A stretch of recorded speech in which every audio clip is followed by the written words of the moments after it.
जय श्री हरि, जय श्री कृष्ण। माघ मास महात्म, चौथा अध्याय। श्री विशिष्ट कहने लगे कि हे राजन, अब मैं माघ के उस महात्म्य को बताता हूँ जो कार्तवीर्य के पूछने पर दत्तात्रेय जी ने कहा था। जिस समय साक्षात विष्णु के रूप श्री दत्तात्रेय जी सत्य पर्वत पर रहते थे, तब महिष्मति के राजा सहस्रा अर्जुन ने उनसे पूछा कि हे योगियों में श्रेष्ठ दत्तात्रेय जी, मैंने सब धर्म सुने, अब आप कृपा करके मुझे माघ मास का महात्म कहिए। तब दत्तात्रेय जी बोले, जो नारद जी ने ब्रह्मा जी से कहा था वही माघ महात्म मैं तुमसे कहता हूँ। इस कर्म भूमि भारत में जन्म लेकर उसका जन्म निष्फल गया। भगवान की प्रसन्नता, पापों के नाश और स्वर्ग की प्राप्ति के लिए माघ स्नान अवश्य करना चाहिए। यदि यह पुष्ट व शुद्ध शरीर माघ स्नान के बिना ही रह जाएगा तो इसकी रक्षा करने से क्या लाभ। जल में बुलबुले के समान, मक्खी जैसे तुच्छ जंतु के समान, ऐसे ही यह शरीर माघ स्नान के बिना मरण समान है। विष्णु की पूजा न करने वाला ब्राह्मण, बिना दक्षिणा के श्राद्ध, ब्राह्मण रहित क्षेत्र, आचार रहित कुल, ये सब नाश के बराबर है। गर्व से धर्म का, क्रोध से तप का, गुरुजनों की सेवा न करने से स्त्री तथा ब्रह्मचारी, बिना जली अग्नि से हवन और बिना साक्षी के मुक्ति का नाश हो जाता है। जीविका के लिए कहने वाली कथा, अपने ही लिए बनाए हुए भोजन की क्रिया, शूद्र से भिक्षा लेकर किया हुआ यज्ञ तथा कंजूस का धन, यह सब नाश के कारण है।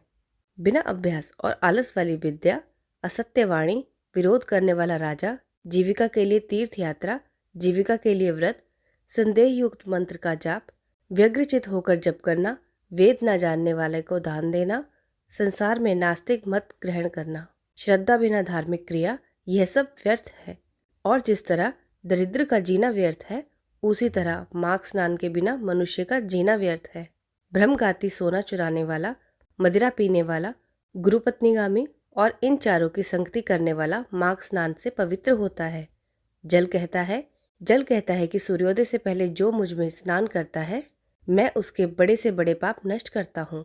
महापातक भी स्नान करने से भस्म हो जाते हैं। माघ मास के स्नान का जब समय आता है तो सब पाप अपने नाश के भय से कांप जाते हैं। जैसे मेघों से मुक्त होकर चंद्रमा प्रकाश करता है, वैसे ही श्रेष्ठ मनुष्य माघ स्नान में स्नान करके प्रकाशमान होते हैं। काया वाचा मनसा से किए हुए छोटे बड़े, नए या पुराने, सभी पाप नष्ट हो जाते हैं। आलस्य से बिना जाने जो पाप किए हों वह भी नाश को प्राप्त होते हैं। जिस तरह जन्म जन्मांतर के अभ्यास से आध्यात्मिक ज्ञान की प्राप्ति होती है, उसी तरह जन्मांतर अभ्यास से ही माघ स्नान में मनुष्य की रुचि होती है। यह अपवित्रों को पवित्र करने वाला बड़ा तप और संसार रूपी कीचड़ को धोने की पवित्र वस्तु है। हे राजन, जो मनवांछित फल देने वाला माघ स्नान नहीं करते, वह सूर्य चंद्र के समान भोगों को कैसे भोग सकते हैं। इति चौथा अध्याय संपूर्ण। जय श्री हरि, जय श्री विष्णु। अब आप इसी के संदर्भ में एक कहानी सुनिए। किसी गांव में एक भील और भीलनी रहते थे। वह बहुत गरीब थे, लकड़ी बेचकर अपना पेट भरते थे। परिवार में वे दो ही थे, ना कोई बुजुर्ग था, ना कोई बच्चा और ना कोई रिश्तेदार। वे दोनों ही अपना समय काट रहे थे। गरीबी इतनी थी कि एक समय का खाना खा लिया तो पता नहीं कि शाम का खाना मिलेगा कि नहीं। बाकी और चीज़ों की तो बात ही क्या है। वह रोज जंगल से लकड़ी काट कर लाता और भिलनी उसे रोज बाजार में बेच आती। दोनों की ही यही दिनचर्या थी। एक समय की बात है, जब माघ का महीना आने वाला था, तब गांव की सब औरतें कुएं के पास माघ स्नान करने की चर्चा कर रही थी। भिलनी उन सब की बातें सुन रही थी। उसे माघ स्नान के बारे में और माघ महीने के पावन पर्व के बारे में कुछ भी नहीं पता था। वह सब औरतों से माघ स्नान के बारे में पूछने लगी। तब उनमें से एक बूढ़ी अम्मा ने भिलनी को माघ मास का महत्व कहा। तब भिलनी यह सब जानकर खुश हो गई। तभी उसने मन में विचार कर लिया कि कुछ भी हो जाए, मैं माघ स्नान तो करूंगी ही, क्योंकि उसे पता था कि अभी तक कुछ पूजा पाठ तो किया नहीं है, कम से कम माघ स्नान तो कर लूं। जब अंत में उसने सुना कि माघ स्नान खत्म होते ही दान और उद्यापन करना होता है, तो वो थोड़ा सोच में पड़ गई कि घर में तो खाने के लाले हैं, उसमें भी दान और उद्यापन के लिए भील को बोलूंगी तो वो गुस्सा करेंगे। उस समय उसने सोचा कि जो होगा देखा जाएगा।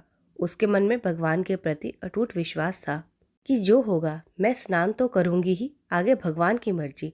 अब माघ महीना आया। सब औरतों के साथ वो भी गंगा पूजा देख देख कर करती।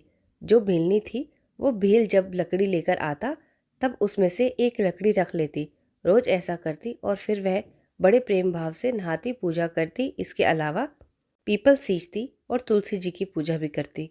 औरतों से माघ स्नान की कथा सुनती और मंत्रों का जाप करती। अब धीरे धीरे महीना पूरा हो गया था। उसने सोचा कि जो लकड़ियां बची हैं उसे बेचकर उद्यापन के लिए कुछ कर लूंगी।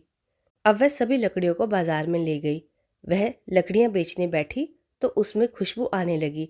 इसे हम भक्ति की शक्ति कह सकते हैं या माघ मास का प्रभाव। वो लकड़ियां चंदन हो गई। जब वह बाजार में पहुंची तो उसने देखा कि नगर के राजा की सवारी आ रही है।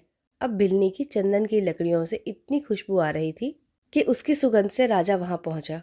राजा ने लकड़ियों का भाव पूछा। बिलनी को तो कुछ पता ही नहीं था कि यह चंदन की लकड़ियां हैं जो बहुत महंगी होती हैं। तो उसने कहा, हुकुम, जो आप दोगे दे देना, मुझे बस 5 ब्राह्मण जमाने हैं, हो सके तो इतना दे दो।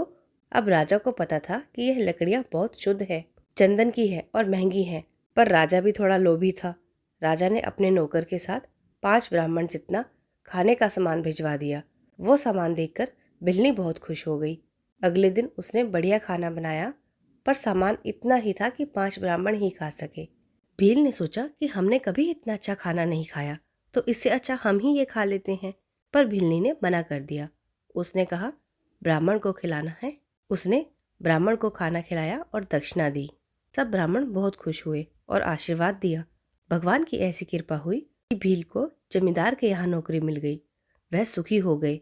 खाने और कपड़े की कोई कमी नहीं थी, कोई चिंता नहीं थी। उनकी सारी चिंताएं खत्म हो गई। ऐसा है माघ मास में स्नान करने का फल। अगर आपको ये कहानी, ये कथा अच्छी लगी हो तो वीडियो को एक लाइक कर दें और कमेंट में जय श्री हरि लिखकर ज़रूर बता दें। जय श्री हरि, जय श्री कृष्ण।